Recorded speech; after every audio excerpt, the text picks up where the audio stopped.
verles y saber que nos podemos congregar, como dice el salmista, juntos y en armonía. Amén. Déjenme agarrar mi espada. Y un saludo a todos los que nos van a ver ahí en sus casitas, ¿verdad? Por alguna situación no pueden estar aquí, o que están muy lejos, pues gloria a Dios, porque ya, ¿verdad? Que Dios los bendiga también allá en su casa. Gloria a Dios, aleluya. Me da mucho gusto, mis hermanos, que estemos, déjenme bajar un poquito eso, que estemos en la casa del Señor en este día. Como dice hermano Edgar, vamos a seguirnos cuidando para estar aquí pues todo el año, primeramente el Señor. Yo le invito a que abra su Biblia junto conmigo en la carta a los Hebreos.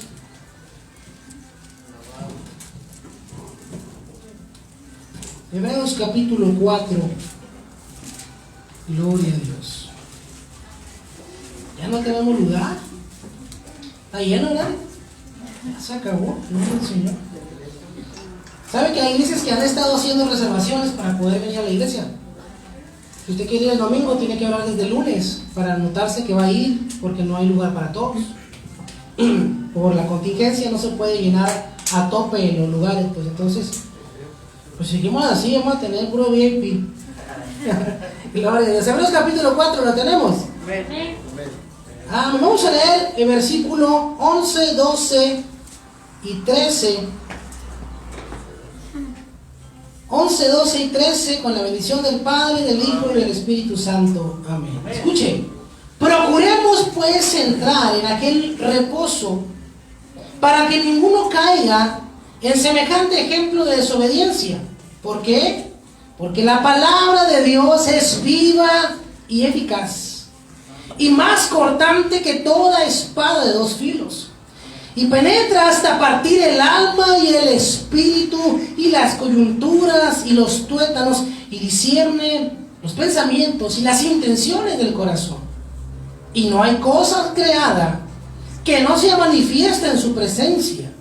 Antes bien, todas las cosas están desnudas y abiertas a los ojos de aquel a quien tenemos que dar cuenta. Padre, gracias te damos, hermoso Dios, por tu presencia en medio de tus hijos. Gracias porque nos pudiste traer a tu casa, Señor, por tu misericordia y tu amor.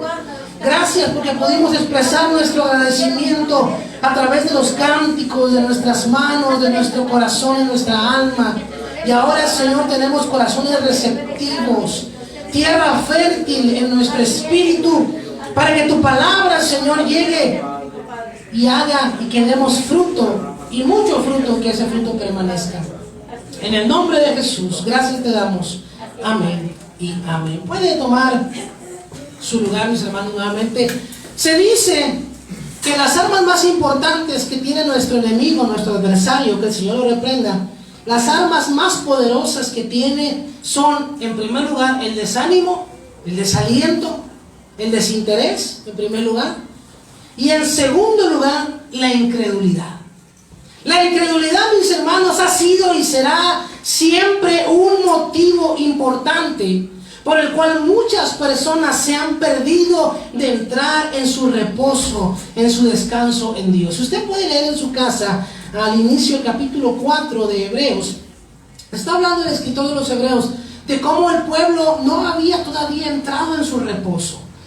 Y dice, si el reposo del cual Dios habla hubiera sido la tierra prometida, ya hubiéramos estado todos en reposo. Pero aunque Josué conquistó la tierra de Canaán y entró el pueblo de Israel, aún no están en su reposo. Quiere decir, dice él, que hay un reposo que nos hace falta.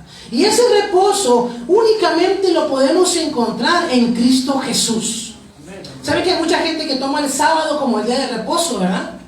Le llaman los sabatinistas, y también otras denominaciones que dicen, no, es que el sábado no puedes hacer nada, el sábado es para Dios, y si haces algo el sábado te vas a ir al infierno. Pero Jesús mismo nos enseñó que Él era el Señor del día de reposo. Que nuestro reposo no es un día a la semana, que nuestro reposo está en Cristo. Fíjense qué diferencia, cómo Jesús nos vino a explicar, a enseñar la verdad de la palabra de Dios. Y la incredulidad en Jesús, la incredulidad en Dios, hace que muchas personas se pierdan su reposo. Y no estoy hablando únicamente de los que no conocen de Dios, no estoy hablando únicamente de los inconversos. Hablo a veces Y hablo también de muchos que asistimos a la iglesia, pero no encontramos nuestra paz, no encontramos nuestro reposo, porque hay algo todavía que nos hace falta, entregar completamente las áreas de nuestra vida a Cristo Jesús. Yo le invito para que a partir del martes sí nos acompañe a través de Facebook Live. El libro que vamos a compartir se llama Lo que todo cristiano debe de saber, y fue escrito por el pastor Adrian Rogers, de Labor que Vale. Es un libro buenísimo porque el pastor enseñó, que ya está con el Señor, muy claramente, y es uno de los puntos que va a tocar, acerca de la convicción que todos los cristianos tenemos o debemos de tener en nuestra salvación. Pero eso lo vamos a ver más adelante. Hoy quiero hablarle acerca de la palabra de Dios y de cómo tenemos que depositar nuestra fe en el Señor a través de lo que aprendemos en su palabra. Como le digo, la incredulidad, mis hermanos, hace que nos perdamos tantas y tantas bendiciones y nuestro descanso en Cristo. Pero un remedio contra la incredulidad de aquellos que ya estamos en el caminar cristiano es que seamos diligentes. Que seamos diligentes. Usted conoce las diligencias del viejo oeste. Amén. Me da un carro jalado por caballos y que corría a llevar tesoros y dinero.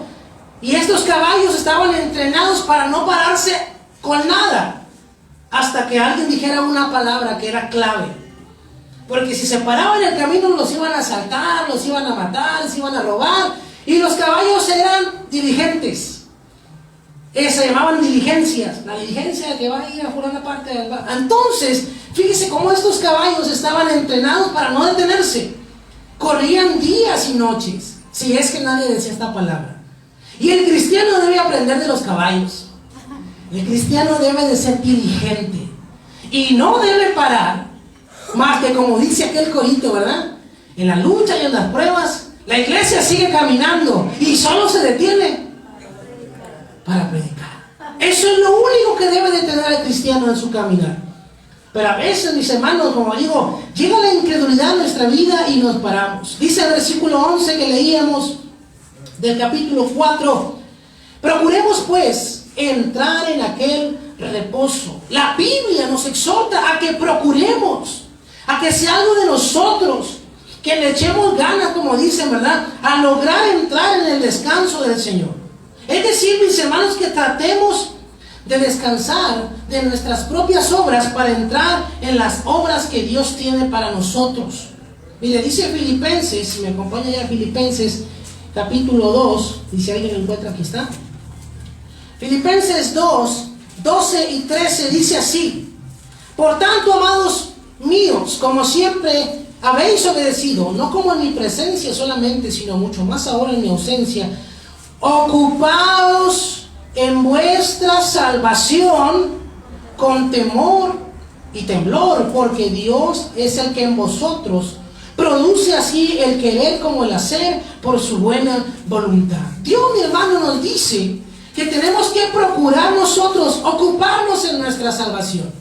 Que usted y yo debemos dejar de estar pensando en las cosas de este mundo. ¿Y a qué me refiero con esto? A que no se proyecte, no ocupe en demasía su tiempo.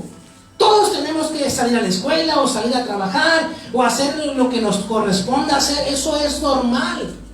Pero no debemos involucrarnos de tal forma en las cosas de este mundo que se nos olvide cuidar nuestra salvación, como dice Filipenses, ¿con qué? Con temor y con temblor. Fíjese, si nos preocupáramos, dice la Biblia, si como al oro lo buscáis. Si nos preocupáramos tanto por nuestra salvación como nos preocupamos por otras cosas, nuestra vida sería distinta. Pongamos todo nuestro empeño, dice la NBI, pongamos todo nuestro empeño por entrar a ese descanso, por buscar las cosas donde está el Señor. Dejemos, mi hermano, entonces de estar pensando en lo que yo quiero hacer, en cómo yo lo quiero hacer, en dónde yo quiero llegar, porque esa es la filosofía del mundo. El mundo le dice: usted puede hacer lo que usted quiera, usted se puede proponer algo y alcanzar su meta, usted se puede empoderar, solo declárelo y decrételo y usted va a alcanzar las estrellas. Y en muchas iglesias se predica así. Y muchas personas les encanta, pero lo que la palabra de Dios nos dice es que no es así. No debo estar pensando en mis objetivos, ni en mis proyectos, ni en mis propósitos para conmigo, sino que debo de estar pensando qué es lo que Dios quiere para mí. ¿Qué es lo que Dios quiere que yo haga en esta vida? ¿Por qué Dios permitió que yo naciera? En la circunstancia que fuera y en el lugar que fuera, ¿pero para qué?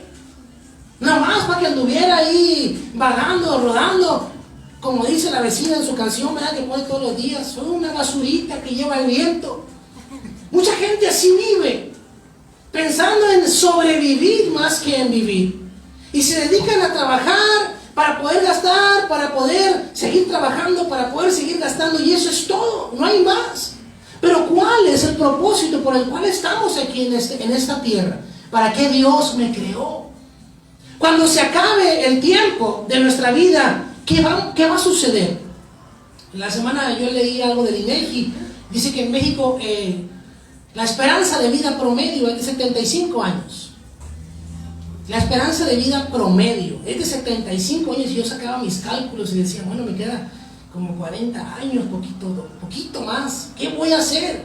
Si es que Dios me permitiera llegar a esa edad avanzada.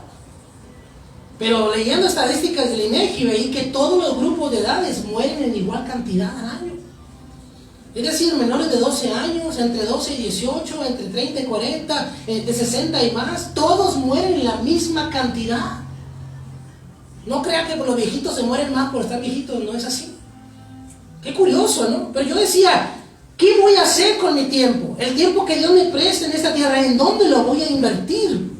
Jesús, mi hermano, fue muy claro con eso, y Jesús dijo, haz tesoros allá en el cielo, donde ni los ladrones de parajes de Puebla minan ni hurtan, donde el gobierno no te va a quitar mucho de impuestos. Allá dice, haz tu tesoro, porque donde está tu tesoro, ahí está tu corazón. Jesús, mi hermano, fue muy franco al hablarnos y nos dice, pongan todo su esfuerzo. Algo muy importante es examinar lo que dice ahí, mi hermano, las intenciones y las motivaciones de nuestro corazón. ¿Por qué hacemos las cosas? Usted va a decir, ¿de qué está hablando el hermano Elías? Estoy hablando de que aunque a veces hagamos la obra de Dios, fíjese, aunque a veces hagamos la obra de Dios, ¿cuáles son las intenciones de hacer la obra de Dios? ¿Verdad? El otro día me preguntaba alguien, y que yo cuándo iba a hacer mi post, mi video, cuándo iba a empezar a promocionarme yo, porque ahora es costumbre, ¿verdad?, que los ministros, que los servidores se promocionen a ellos mismos. Hay un pastor que va a sacar su serie en Netflix.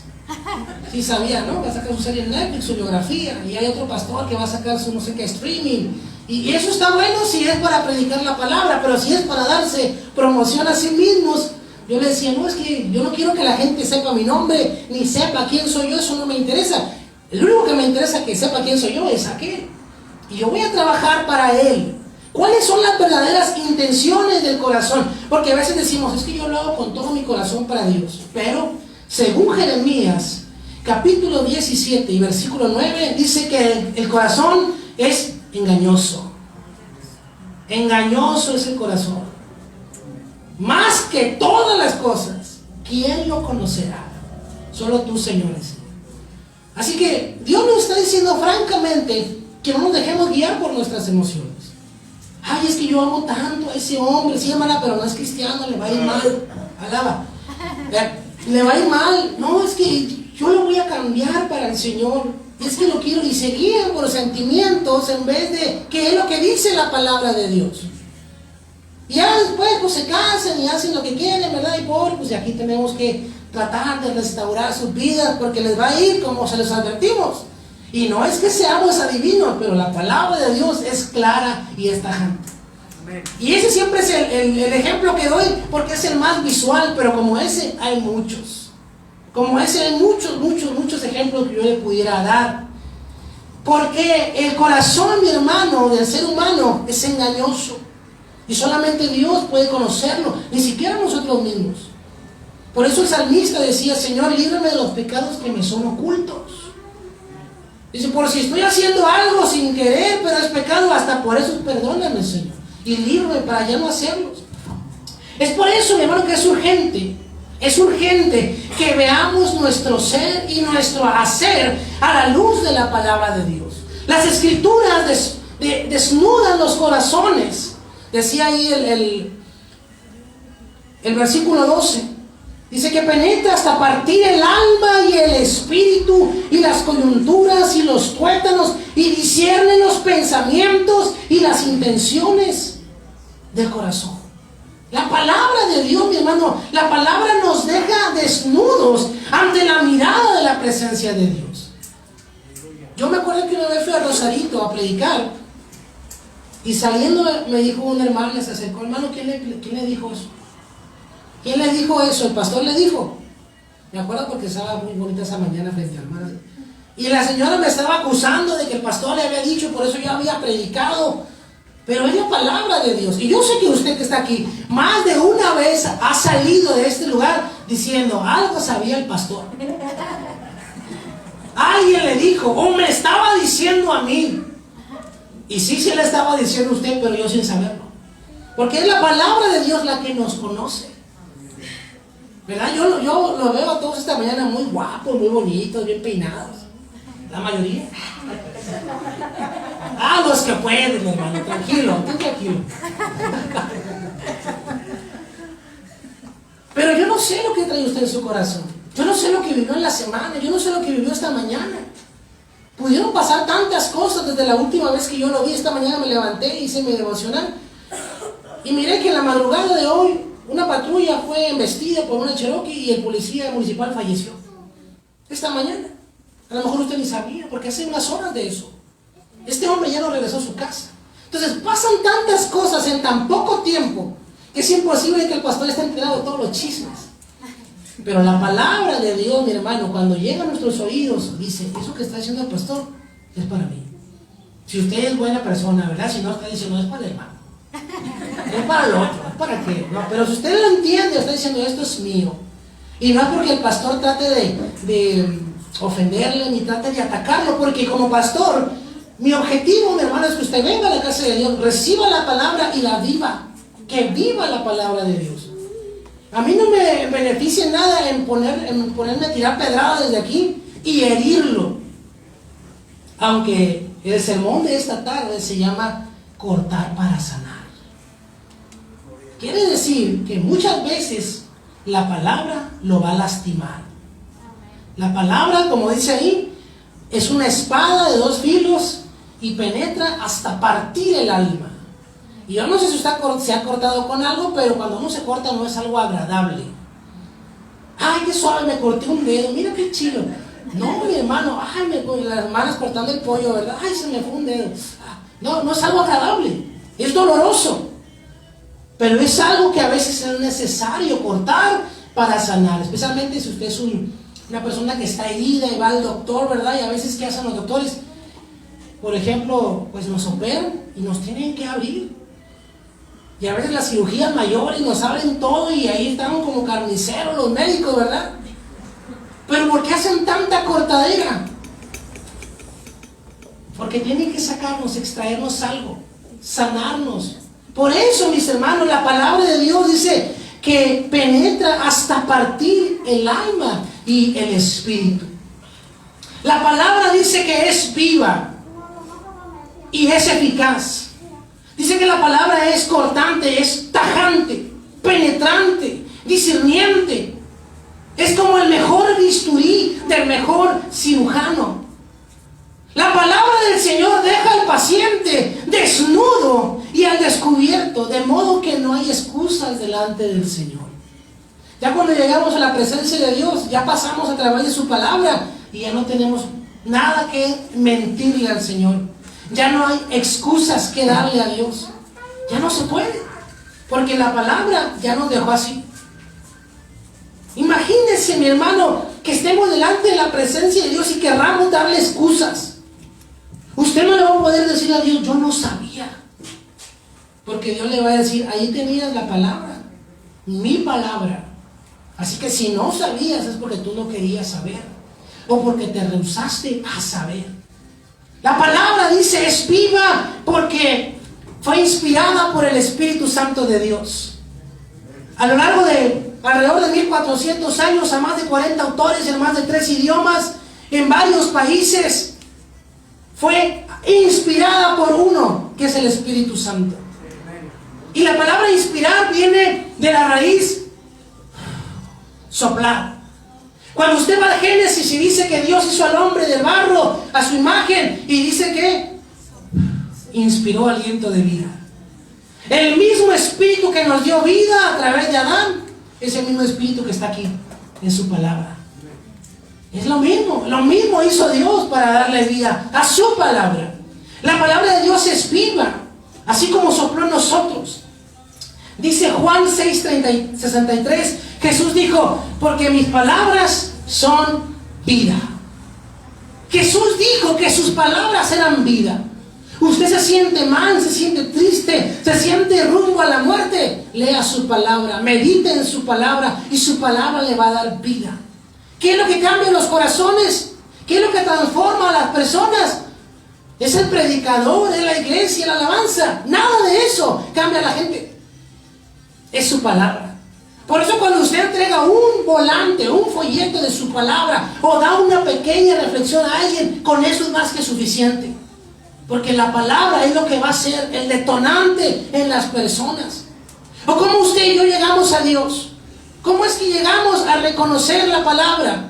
¿Cómo es que llegamos a aceptar a Jesús como Salvador? No fue a través de alguien o de algo que escuchamos la palabra de Dios, que nos convencimos por la palabra que llegó hasta dentro de nuestro ser, aunque a veces era lastimosa la palabra, y aún a veces lo sigue siendo cuando andamos en un rumbo que no es y escuchamos de la palabra, porque la sabemos y la conocemos, y cuando andamos mal, que llega la palabra, ay, cómo nos duele, nos parte el alma, y a veces hasta nos enojamos con el mensajero, ¿eh?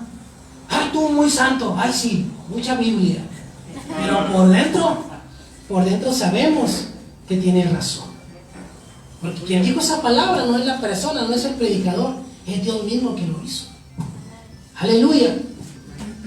Dice que la Biblia es eficaz, la escritura es eficaz, es operante, es decir, es eficiente como Dios mismo es eficiente. Hace las cosas que debe de hacer.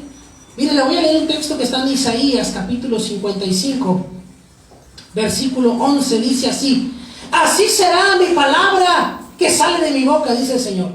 No volverá a mí vacía, sino que hará lo que yo quiero y será prosperada en aquello para que la envié.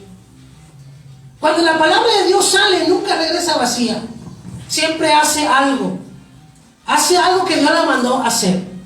A veces transforma las vidas, los corazones de las personas, y a veces los cierra para condenación, pero nunca vuelve vacía. Así que cuando usted reciba palabra, recíbala para bien. No diga, no, pues lo está diciendo por mí, porque yo le dije, porque le dijeron que no sé qué, que Señor. No. Porque nomás hay de dos sopas, mis hermanos. O la agarra para vida, o la menosprecia para muerte.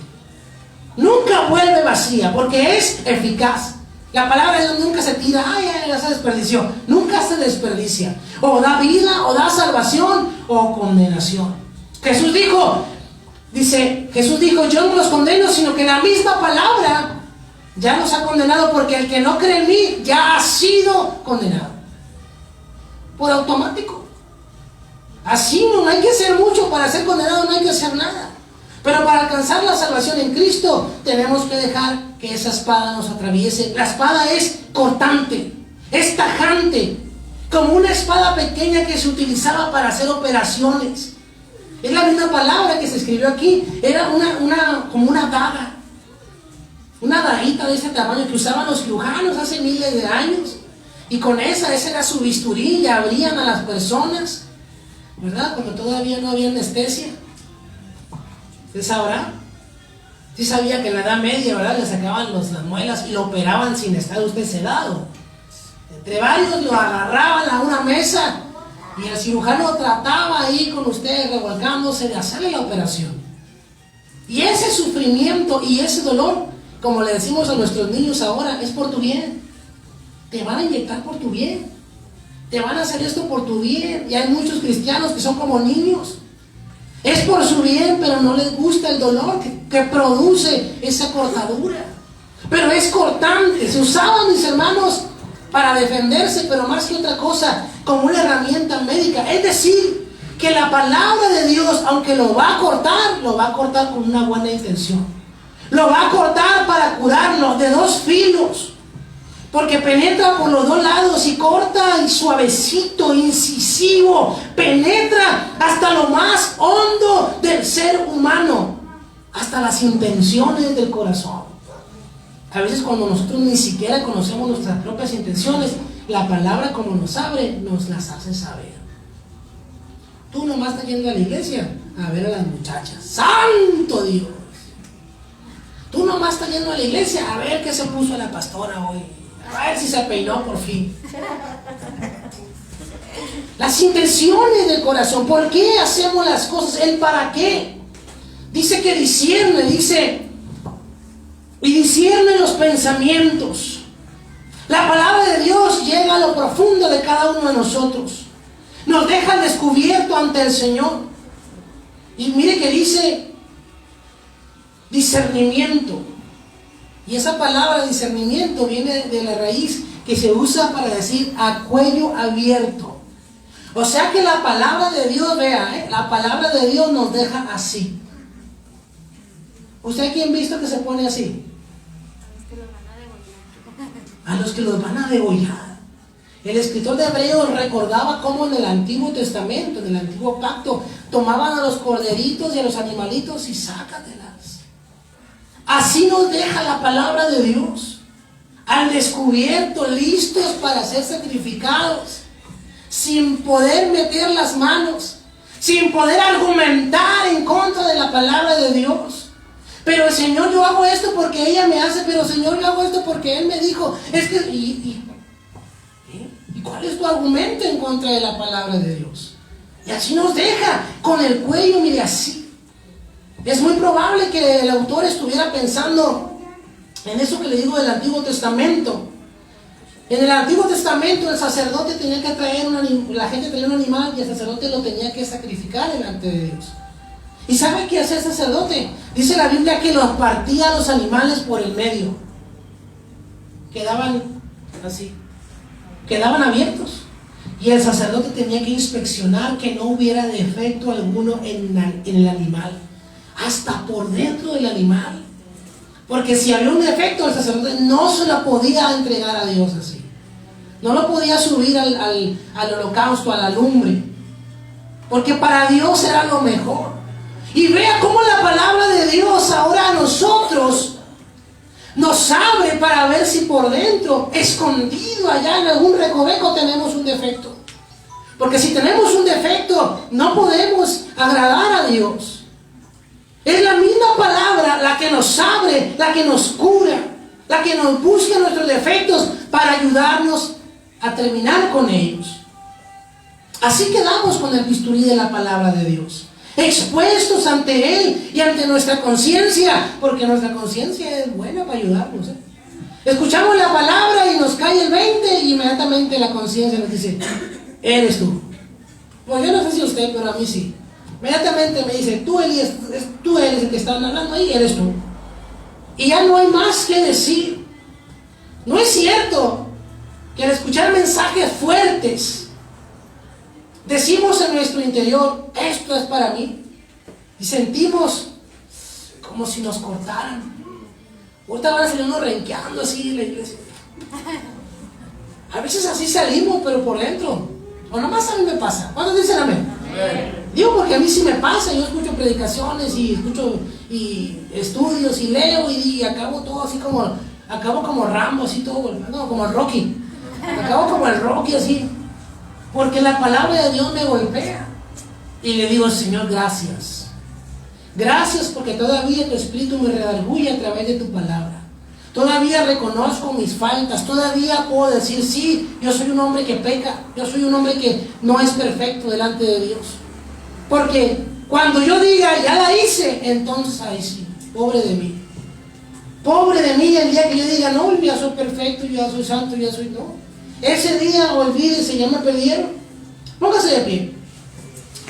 Esa llamada a nuestra conciencia es un aviso previo a nuestra comparecencia ante el juicio de Dios. Más vale que escuchemos la palabra en este día. Más vale que escuchemos la palabra en este día, que seamos heridos en este día, que seamos reprendidos y exhortados en este día, en esta tierra. Más vale. Porque en aquel día todos compareceremos delante de Dios. Y si hicimos caso omiso a las advertencias que Dios nos estuvo dando a través de la palabra, ahí sí ya no va a haber más vuelta de hoja. Dice la Biblia en el libro de Apocalipsis que hay unos libros de las obras de cada uno de nosotros, lo que hicimos en nuestra vida. Y hay un libro más importante todavía, que es el libro de la vida. Y dice, y el que no fue hallado en el libro de la vida, fue lanzado al lago de fuego. Mis hermanos, lea la palabra de Dios. Escudriñe la palabra de Dios, estudie la palabra de Dios, medite en la palabra de Dios. Si usted dice, es que yo no sé, yo la leo y no la entiendo, bueno, hay muchos estudios de la palabra de Dios. Aquí en la iglesia damos el libro morado, la clase 101, la 201, la 301. Hay en YouTube, en el canal de Inspirado por Jesús, están un montón de estudios que hemos dado para que usted no diga... a mí nadie me dijo, yo no pude, yo no supe. Ahí están las herramientas. Y próximamente ya vamos a tener una presencial aquí. Amén. Llévese la palabra, mi hermano. ¿Cuántos se van heridos? Amén. Amén, qué bueno, eso está muy bien. Vamos a orar. Padre, te damos gracias en esta hermosa mañana. En esta hermosa mañana en donde tu palabra